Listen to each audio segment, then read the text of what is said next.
Meghan Markle was going to London. She had a week's hiatus before returning to Toronto to film the 100th episode of Suits, a surprise hit series on the USA Network, now in its 7th season. On a rainy afternoon in June, Markle came to her front door and welcomed me into her home, on a quiet, tree-lined street in Toronto. Markle was wearing a red, knee-length floral dress, a redem, a designer I've been wearing for years, with her rescue dogs, Bogart and Guy, wagging their tails beside her. A slim brunette with a lightly freckled, glowing complexion and an upturned nose, she looks like the sun-kissed California girl she's always been. Markle had prepared a lunch of organic greens, a crusty bread to be dipped in olive oil, and pasta tossed with chilies bought from a little place called Toroni, which they have in LA and in Toronto. They're really hot, but if you're good with heat, then I think they're going to be your new favorite thing. I'll give you a little jar to take home. Her warmth is genuine. She seems to be the happy genius of her home of 7 years. 7 Canadian winters.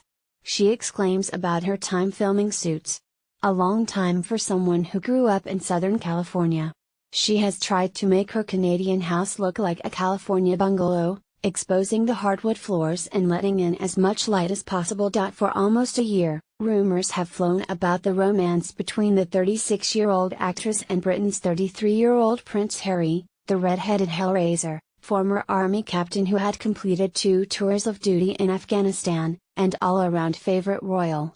If Markle and Prince Harry are indeed headed to the altar, she will become the first American to marry into the royal family since Wallis Simpson famously wed King Edward VIII, forcing his abdication from the throne, almost 81 years ago. Markle is the calm in the center of the media storm inspired by her year-long relationship with a prince. The couple met in London through friends in July 2016, Markle says. Since then, media coverage of their romance has been so intense, and much of it so unpleasant, that Prince Harry was moved to issue a statement asking the press and public, essentially, to back off. They haven't.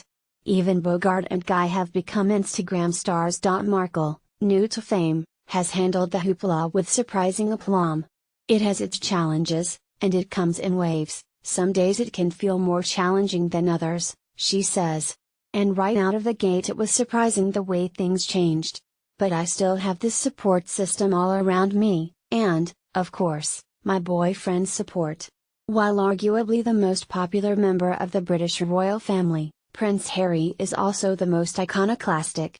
He's loved for having been the bad boy in his youth and now the regular guy of the family, for his 10 years of army service, including his time in Afghanistan, the only place he ever felt normal, he's said, and in recent years for his philanthropy on behalf of combat veterans. V.F. Contributing editor Sally Bedell-Smith, who wrote a biography of Prince Charles, says, Harry, who could have been the scapegrace sibling, was that for a while. There was the widely released photo of him looking tipsy at a London nightclub. There was the scuffle with a photographer outside another London nightclub at around 3 a.m. that resulted in the photographer's cut lip.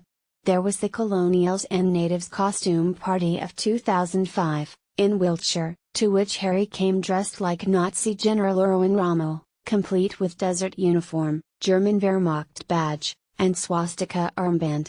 A photo of the prince in this costume landed on page 1 of the British tabloid The Sun. The public was outraged, and Harry apologized. More recently, cell phone pictures of Harry carousing with friends in Las Vegas in 2012 went viral. It was probably a classic case of me being too much army and not enough prince, he later admitted.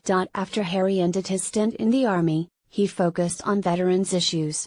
In September 2014, he organized the Invictus Games, a charity event for wounded combat veterans named after the 1875 William Ernest Henley poem schoolboys in England once had to memorize, with the famous lines I am the master of my fate, I am the captain of my soul. When Harry turned 30, he inherited $16 million from the estate of his mother, Princess Diana, and that is when he determined to spend his time and efforts supporting veterans with physical and psychological injuries. As Diana's younger son, Harry continues to bask in the public's love for the people's princess. He has been forgiven his occasional wildness, his drift, the acting out of a broken heart that had sent him into grief counseling in his late 20s.